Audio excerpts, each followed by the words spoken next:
This is the Note Closer Show, where you get the latest developments in distressed note investing and learn the secrets of how you can control millions of dollars worth of property for pennies on the dollar. Get educated and entertained by someone who has closed thousands of deals and lives to support you in achieving the same. Now, here's your host, CEO of We Close Notes, Scott Carson. Good morning, good afternoon, and good evening, everybody. Welcome to this episode of the Note Closer Show. I'm your host, Scott Carson, and as always, excited to be here today sharing with you another great, episode. I think you guys are going to get a lot out of today. Always excited when we have special guests on, and today is just another one of those great guests who I absolutely love their energy, their drive, and literally not taking no for answers and making things happen. It's our buddy Howard Marcel. Good morning, Howard. How are you doing today, bud? Hey, good morning, Scott. How you doing? I'm doing great. Good. And you're in Tampa right now, but where are you originally from for everybody that's listening? I am from Dominican Republic, Santo Domingo. Santo Domingo. And you've just recently moved to the States here in the last couple of years, correct? I moved on June last year, 2016. So just almost a year and a half then, huh? Getting close. A year, 4 months. You're in Tampa now, right? Yes, I am. So, question for you. What brought you to the States? Why did you want to move to the United States? Well, I was doing a lot of business in the DR. I was developing. I had a manufacturing company, and I was doing a whole bunch of stuff. So money-wise, we were doing great. But crime is going up. The quality of life was low.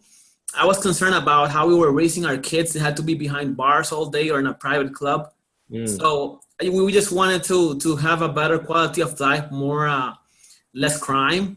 Mm-hmm. So we decided in 2014 to move to the States, and we started the process, and we were able to move in June 2016. Okay, nice. And then, so you were in engineering in the I'm a civil engineer. Mm-hmm. I was developing real estate. I developed single-family homes and then condo buildings. Then I developed a couple of ports. We were rocking and rolling. I rehabbed a mall that was 700,000 square feet. Wow. Everything. I mean, we were doing a lot of stuff. Yeah, definitely. But sometimes money's not everything. You know, quality of life. Yeah, having an armed guard's not the funnest thing to have every day around your kids, right? Oh yeah, man, and you know, and the red tape down there to build something, you have to wait 12 months just to get the permits and all that, and it's very hard to do business. Wow, that is definitely. So you moved to the States in June, and then what made you excited about notes? Well, when we moved in June, we were waiting to move here, but it was quite sudden the decision to move because we got approved. We said, okay, let's move this month so we can start school for the kids. Right. So at this moment, I didn't know what we were gonna do here, as far as for earning. I was considering developing or fixing and flipping or doing something, and then my friend Elvin, who you know from Miami, he calls and he talks to me about notes. He said that he's been following you for a year and that you're the great guy. You're the big guy. You're making a gazillion. I'll send you the $100 for that stuff later on. That's so Elvin introduced you to kind of the note stuff then. Is that correct? Yeah, then he talked to me about you. So in August, I took the virtual note camp for dummies, which is what was 3 days. And then on Monday, I told Elvin, hey, let's go out and buy some notes. He said, you crazy? I've been following Scott for a year. You need to take more training. I said, yeah, we'll take more training. We will, but we're buying notes today. And we'll take training as we own them. So we went out and looked for notes. We found a source online. We made a bid on a pool of 5. We discarded 1 on the due diligence process. And then we just sign up, transfer funds. And one of those 4. You ended up closing on 4 then. Yeah. And you should have... You had really 3. I'm sorry, Howard. You bought 4. Slow it down here a little bit for everybody. So you made offers on 5, narrowed it down to 4, and you had sent realtors out to drive by the assets and all the other stuff. Yes, we had a realtor drive by. There were 3 in Detroit and 1 in St. Louis. Mm-hmm. So the realtor in Detroit did a good job. She took pictures and gave us BPOs, and the one in St. Louis did the same.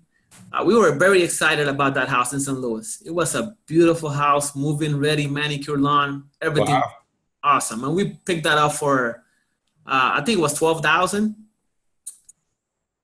Yeah, about 12,000. So when we get the paperwork, we see that we're buying 3 land contracts and 1 REO.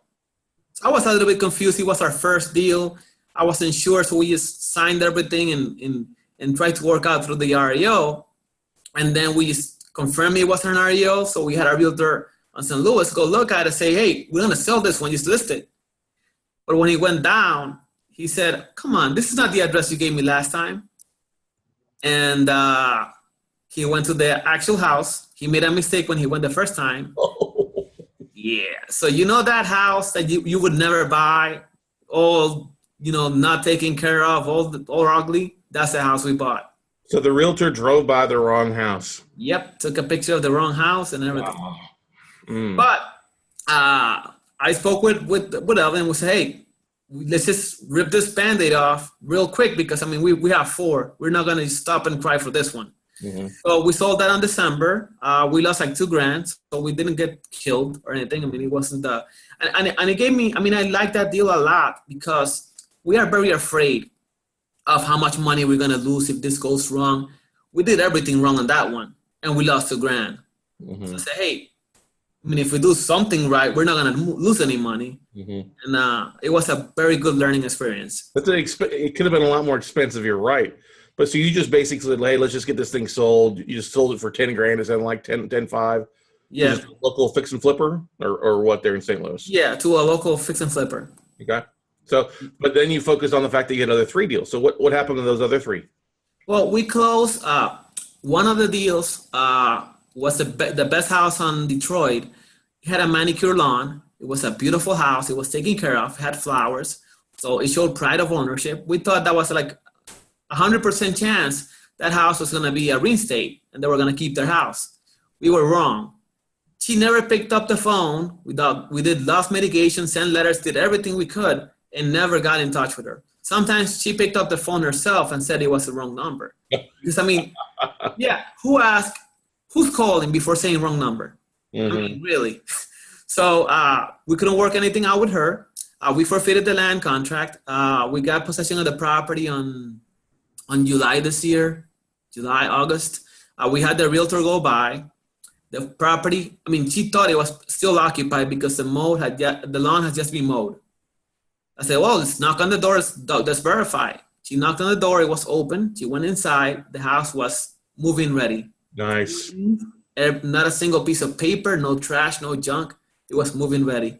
The only thing we did on that one, we painted the floor of the basement, which we spent like $800. And we listed our property. We sold it for $34,000. At the end of the day, after commissions and everything, we made $15,000. So we ended up with about 96% return on that deal in 12 months. Nice. That's awesome. There was another one that was horrible because the borrower didn't have any water or power since November last year. So you said they'd been living in the house without any water power for how many months? For 8 months. Oh. And they had a dog, which they didn't walk out or anything. So it was interesting. It was a nice shade of yellow and brown. I never went inside that house. I said, once I knew that they didn't have water or power for that long, I said I was never going to walk into that asset, ever, which I didn't. Mm-hmm. But anyway, we got the property on June. We only changed the top on that one because the top had a hole on it and had people go in and clean it. Somebody else had to deal with that mess. And we're closing on that one this Friday, tomorrow. And we're going to end up making about 18% on that one. So it was not a bad deal. And then the other one, she had discharged the debt through bankruptcy Chapter 7. So we couldn't call and do any outreach to her. So we started the forfeiture process. And she called us and she said that she wanted to keep her house, that she didn't include that house in bankruptcy. But she did. I guess somebody did a bad job or something. So we asked her to give a good faith skin payment of $2,000 and pay for the legal fees of drafting a new land contract before we sign anything. And she agreed to that. She sent the funds. We drafted a new land contract and she's performing. So we're keeping that one for cash flow. We're making $300 a month and we only paid $9,000 for that one. So we're making roughly 40% and still has 29 and a half years on that note. So that's not a bad deal. Not a bad deal. How long did it take you before you finally got her paying though? We bought her in October. We got her to pay on February. So it was 4 months. So 4 months. So you'll have 8 months of payments coming in at $2,400. So you'll end up yielding probably around 30% the first year then on that one. Is that right? We'll still have 2 months to go. Yeah, I know. I'm just running. Yeah. That's awesome, man. Yeah. And then after 12 months, you could sell that note off at how much did you sell her the house back at? What she owed originally, or what was the new loan amount? We just made the loan. We made it for the unpaid principal balance. And we just changed the maturity date just to roll down the days she hadn't paid. Because what happened was that she had a death on the family and she wasn't able to pay for, I think it was 8 months. And now she was back on track. She had her job and everything. She showed us pay stubs and everything. So we remade the new loan that was not affected by bankruptcy. Nice. That's going to be fun. Holding on to her end of the deal. Yeah. Yeah. Good stuff, brother. So that's the first 4. You've done how many total notes this year? 14. 14. Nice. And you're ready to close on some more this in a little while. I think you said 2, 5 or 6 more. Or how many? We have 14. We have finished 5 with the one we're closing now because after we bought the first 4, I took it a little bit slow because I wanted to know the workout of the notes. But then I went on January to fast track and I got really boosted. So in February I bought 2. Then I bought 2 more in April. And from the ones we bought in April, one was in St. Louis. Also, I gave St. Louis a second try. I think you just need a new realtor. Yeah, we changed the realtor, definitely. We got a new realtor, did a good job. The borrower hadn't been paying for 10 months. We did the outreach. She didn't respond. That sometimes happens. And when we started the forfeiture process, she went to the attorney's office and delivered the keys. Wow. Okay. So she showed up. Just give me. Let me go in next week to move my stuff out. So we agreed to that. And when she went the following week to take her stuff out, she went with her cousin, which was a co-borrower. And I told them to sign a release just to get a clean title. And they were very happy that we were letting them off that deal. She really thanked me, and so did the cousin, that we were just letting her off the hook with that property. We assessed the property condition, and we decided to sell it to the same guy that bought the first house. But in this case, we made a profit. We made 22%, and it was in 4 months. So we agreed to that. It would have 66% annual ROI on that then. Yes. Wow. It was very quick. And we didn't have to go there. I mean, I never saw that property in person. Nice. That was good. And then in February, we also bought one, but we bought it for, we just wanted the real estate in that one because we bought it on February 14th. And it had the cherry sale date for February 27th. The property was worth, according to our realtor, $125,000.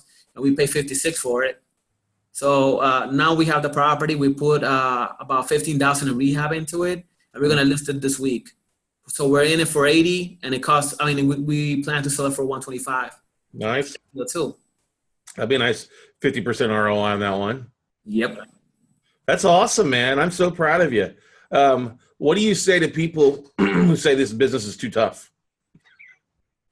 Well, I would say that any business you do, you have to work. And if you're looking to make a profit without doing any work, then you JB with somebody, let somebody else do the work. Mm-hmm. I mean, it's not free, but it's not hard. I mean, right now, compared to what I was doing, this is nothing. I mean, I have 14 notes and I'm maybe occupied 15% of my capacity. And I have a lot of time to go out with the kids and play and go out running. Once you get your stuff in order and you know what to do and you organize yourself, it's not hard. Right. And so is this all you're doing, or are you doing something? I'm doing right now. All you're doing. Right. And how many kids do you have? I have 3. 3 kids. Yeah. Is your wife working, or she stay home, or what? She's staying at home. Nice. Yeah, that was part of the plan of moving here, taking it a little bit slow. You know, the kids are 13, 11, and 8.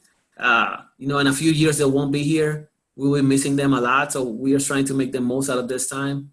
So this job I mean, this business is great for that goal because I can work from home. All I need is my laptop. If we go traveling, I just have to take my laptop and I can keep on working. And I mean, it doesn't require you to work 8 hours a day. Mm-hmm. Unless you want to. Let me ask you a question. So what are your ultimate goals? What's your goals for 2018? For 2018, I would like to, it's a number, I would like to make a profit of $200,000 for 2018. And in 2019, I plan to create a fund. Okay. So I don't want to be doing JVs one-offs because it's harder to keep track, and it's more work than just having the funds there and getting things rolling. Right.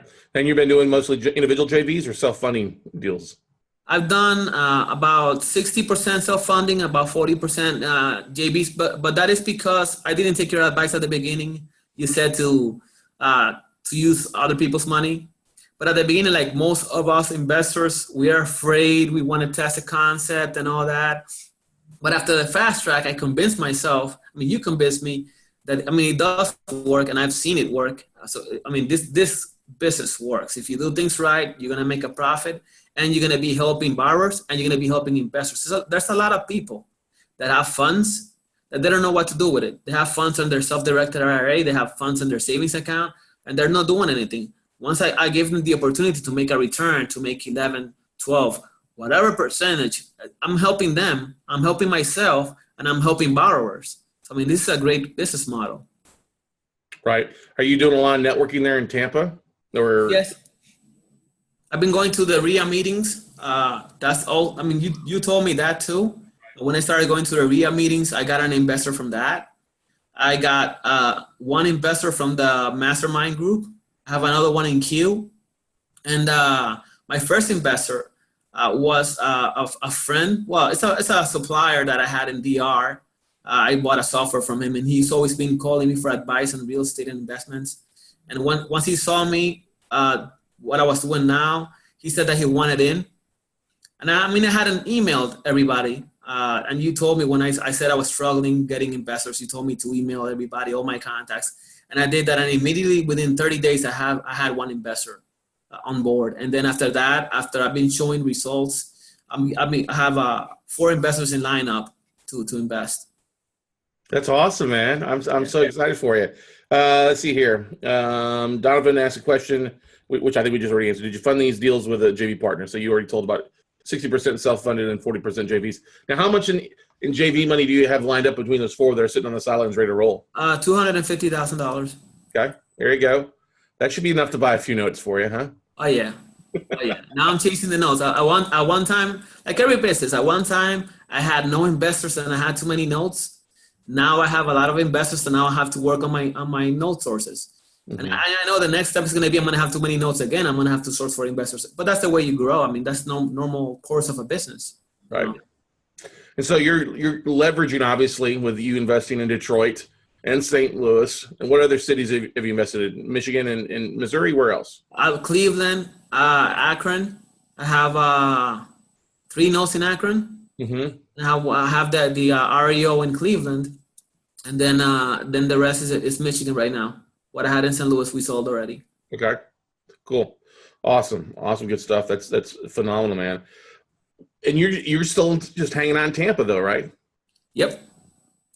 That's the one thing I was kind of cracking. You're leveraging your realtors, you're leveraging your relationships to be able to get things done, and then live how you want to live with your kids and your wife, doing fun stuff, right? Yep. What would you say has been the biggest aha moment that you've learned over the last year? Obviously, besides the realtor driving by. Has there been another aha moment for you besides the raising? I got to get private capital. What's been the big other aha? Teams. I mean, building teams. Teams. The other day I had an REO in Georgia that I was going to buy from a hedge fund, and just by networking, leveraging my contacts in LinkedIn and everywhere else, I went to Georgia. And I had an investor that had contacted me from Atlanta already. And I said, hey, let's meet at the property. See if you want a JV on this one. Yeah. When we met there, I met 2 contractors, I met 2 buyers, and I met a realtor together with the potential JV partner. And he said, have you ever been here? I said, I've never been to Atlanta before. this is my first time and I have everything lined up, you know. Uh-huh. That's a good thing. I've definitely leveraged your teams on that stuff there for you. And then you're actively reaching out to banks though too? Yes. It's kind of ebbs and flows, because I just saw an email you sent out. I got copied on. And so why don't we talk about that? If you've been doing that regularly, talk about the success or not doing it regularly, and kind of what you're learning from that. Well, at the beginning, I did it to get sources, and I did get a couple of sources, but I didn't have that many. I mean, I didn't have any investors. So I was getting more notes that I needed. So I stopped that. Now I have all the investors lined up, so I started doing it again. And I've gotten 2 tapes this week so far. So it pays out. And bank sell, from the list you gave me, I got a few contacts that were good. I have bought from them. The one I bought in Cleveland was one contact from that list you gave me. And you get a lot of no's, but I'm just trying to get 10 yes. That's all I need. 10 yeses, is that correct? That's all I need, 10 yeses. 10 sellers, 10 consistent sellers, and that's all I need. There you go. That's good. What are the questions that anybody that's listening out there on our Facebook live stream? If you have any questions, now's the time to type those in the Facebook live stream. We'll make sure and answer that. If you're listening on iTunes and or Stitcher or Google Music Play, are you doing anything, Howard, out there being a Spanish speaker? Are you leveraging using Spanish as a way to get out and network with other investors, or is it all English, or how's it? I always like to ask that. I have two websites and 2 fan pages on Facebook, one in English and one in Spanish. But honestly, it's been more successful in English and Spanish.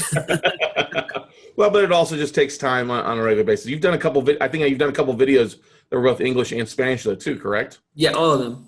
All of them. All your videos are that. That's good. Just keep doing this stuff, man. You're doing great stuff.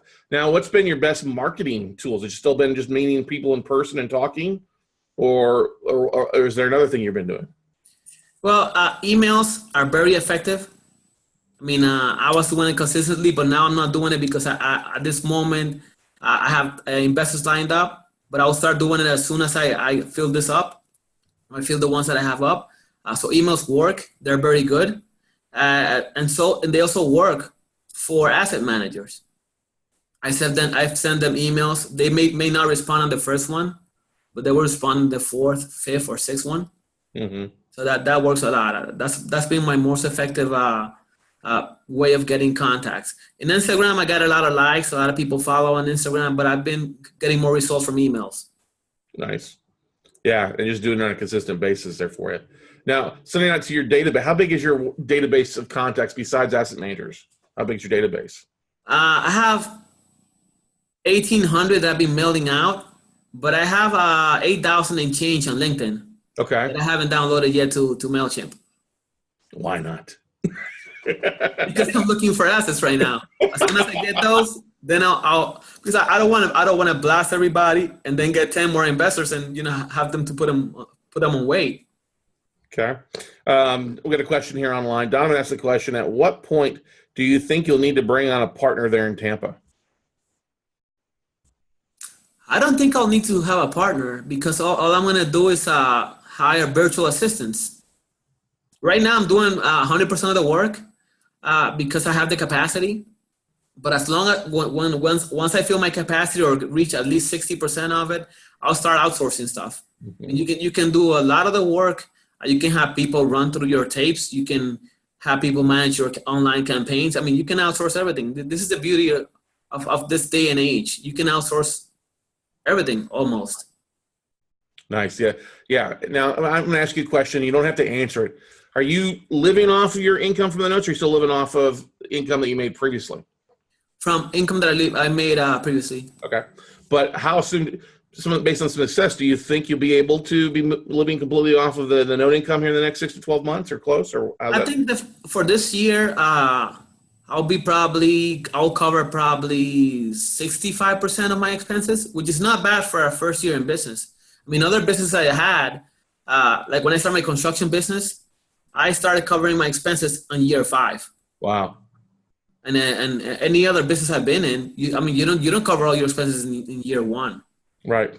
That's what I was. There was an article out there I read yesterday that said if you're making 100 grand a year, you're in the top 8, not 1%, but 0.8%, and you're still you're like the 5th million richest person in America, in the world, if you're making 100 grand. Wow. But it doesn't take. I mean, it usually takes 2 years, 3 years for people to hit that 6-figure mark of where they need to be, and you'll do it in the first 24 months. It sounds like. Yes, definitely. Okay, cool. That's a good thing. What other questions do you guys have for Howard out there? Yeah, so you got 8,000 people on LinkedIn. Is that a lot of connections, or are you spending time on LinkedIn just going and connecting with other real estate investors on there? I have a lot of connections on LinkedIn. I mean, when I went to Fast Track at the beginning of this year, I think I had 300. So you started clicking and clicking and clicking and clicking. I spent a couple of months clicking a lot, and I got to 8,000. And after a while, you just get the requests. I mean, you get requests. You don't have to be clicking. Right, but that's a huge database there. It's sitting kind of untapped, and emails change, my friend. So I would highly recommend. I know that you may not want to get that many investors, but you need to kind of start this now. So I'm going to challenge you to something before the end of the year. Okay. So export your connections. You're going to have to do a file drop, download from LinkedIn, and then send an email out before the end of the year, because you have people looking for other things, and it'd be great. Like if you raise another $250,000 from that, you could buy a bigger pool, a bigger tape with some more assets. I don't know if you heard Adam Adams' interview with Joe Bayarina and Jimmy Kubiak, a couple of weeks or last week, talking about them buying that portfolio of assets. But it's the end of the year, my friend. If you're reaching out to asset managers, you might be able to hit your numbers a little bit sooner if you just get a little bit more aggressive. Okay. Yeah. I'll do that. I'm challenging you. At least send one email out to that 8,000. Challenge accepted. There we go. and I'll do what? I'll do the following. Let's make it the 15th of next month. Okay, that's good. I think it's perfect. You get it done by the 15th. Exactly. Yep. Now, are you coming to Austin in December for the mastermind? Yes, I am. Good. You bring it. Is Elvin coming? I know Elvin's watching right now. I can see him on Facebook Live. He's join No, us. I don't think Elvin's coming. I was asking him, and I don't think he's coming. Elvin, you better make your butt here. Yeah, you have to kick Elvin around. Well, Elvin also moved and is had to get a job right off the bat there to get some stuff and pay bills. And there's nothing wrong with that. We totally understand it, because sometimes it takes some time to get ramping up and get things rocking and rolling for you. So Elvin, we shoot out nothing but good vibes for you, for success for you. Now, what are the questions you guys have for Howard here? Is there? So you've bought vacant assets and occupied assets, is right? Were they all? Did you know that? I'm sorry. I'm looking for occupied. Okay. The one we bought that was an REO in Cleveland. That was occupied still. So even after we foreclosed, I tried to reach out to them to give him cash for keys, but he never made contact. So we just had to evict him. Mm-hmm. Mm-hmm. And so, what are your 5 favorite states? So far, I'm investing in 3: Missouri, Ohio, and Michigan. Okay. And we're looking to expand to Tennessee, Florida, because it's in our backyard, and what was the other one? Indiana. Okay. Yeah, we're looking for those 3. We actually have bids on Indiana right now, and we'll be looking for assets in Tennessee aggressively lately. What was the thing that you surprised you most on the workouts? That the borrowers don't respond? Is that kind of? Well, yeah. I mean, some people, but I understand. I mean, some people just want to live there for free for as long as they can. I wouldn't do that, but I know people do. So that's that was not a big surprise. My biggest surprise was the house in Detroit that she left the property in mint condition, and she never tried to keep it. I mean, she would have made a little bit of effort or talk to us. We could have worked something out. Right. Move her to the other house, which was so crappy, and let her fix that one. Do us a favor. Hey, you clean this one, we'll give you a job of cleaning out the other one, right? Yeah, and I'll give her 6 months for free on the other house. There's multiple ways to get a deal done. And one of the big takeaways from all this, the thing that has impressed me the most, has been the investors on Basecamp. when I started, when I took the virtual, one of the things that got me moving was I saw a presentation from Jay Tenenbaum, and I called him, and he picked up the phone, and I was amazed because where I come from, you usually don't get to speak to the boss so easily, you know. So I reached out to him. Then later on, I've been reaching out to Wayne Snell, to Adam, and everybody picks up their phone. And everybody's trying to help you. And I mean, this is a very good environment to get stuff done.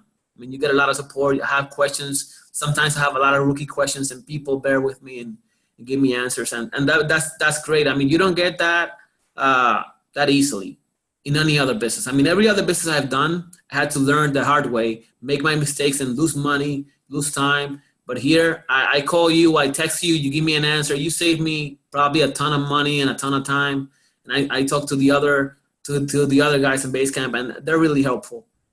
Yeah, for those that don't know, we with our workshops or different things, we use a thing called Basecamp.com, which is an online file sharing kind of message board, which you can get bombarded with a lot of emails from it when people are really communicating, especially during the workshops. But it is such a valuable tool just to be able to pick brains or ask a question, have 20 people respond, you know, and it's not always 20 people, but having people respond in a timely fashion as it pops up, or then just pick up the phone and call everybody. And I think it's what's so great about the note industry is I don't think it's just us. I think it's a lot of places are like that, where everybody believes in kind of co-opetition. You know, everybody's working for their own business, but they're also, hey, you know, watch out for that, or, you know, take a look at this, or yes, hey, I'll be glad to drive by that asset for you. You know, those are some easy things to be doing.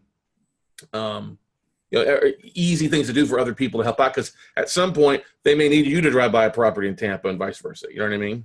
Yeah, definitely. Exactly. Good stuff. So any states you're trying to stay away from?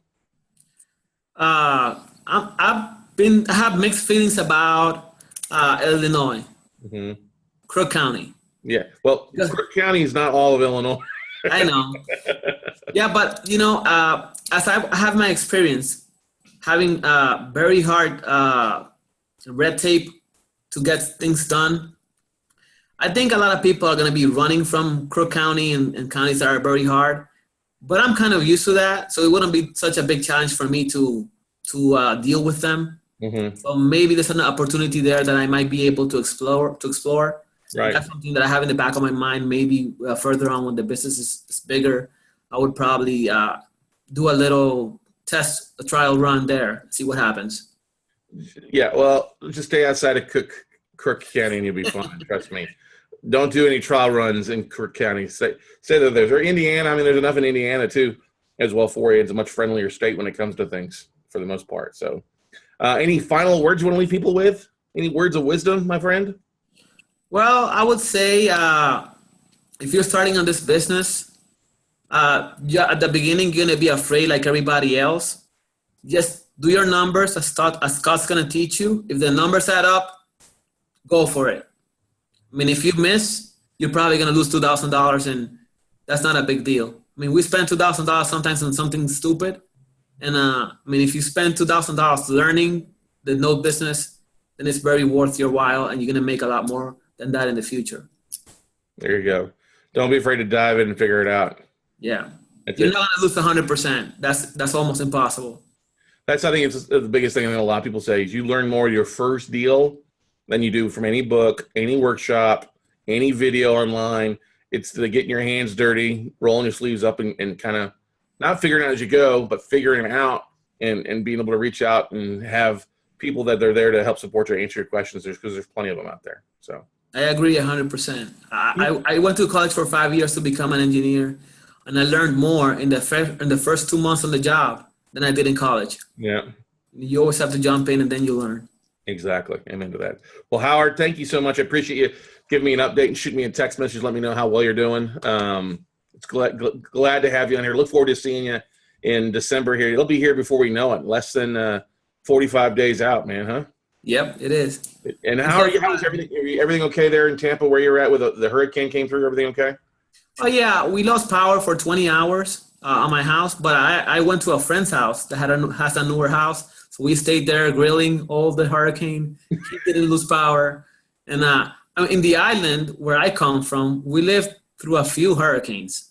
But the houses are built different, so it's not the same. My only concern was about the house blowing away.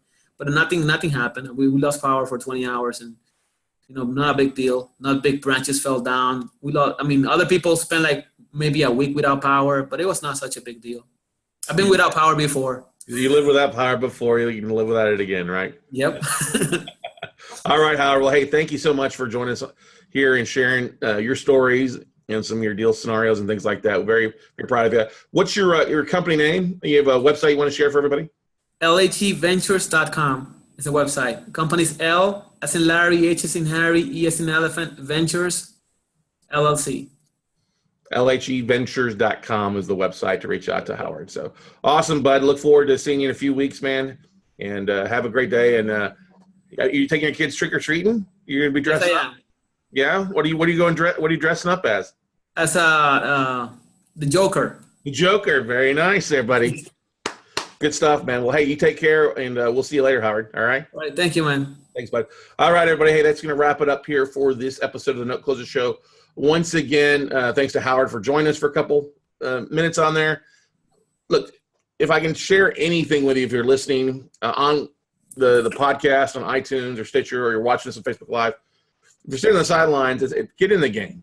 Start making some offers. Start doing some things. You're going to learn so much more from actually having the huevos to make an offer and work your way through the due diligence versus just sitting on the sidelines and watching. So if you can do anything between now and the end of the year, make an offer, make 2 offers, up your game a little bit, because that will propel you into 2018 in a much higher capacity than still sitting around waiting to get in the game. So hopefully everybody get things rocking and rolling, get some things done, and we look forward to seeing you all at the top, everybody. So until our next episode, we'll see you all later, everybody. Bye.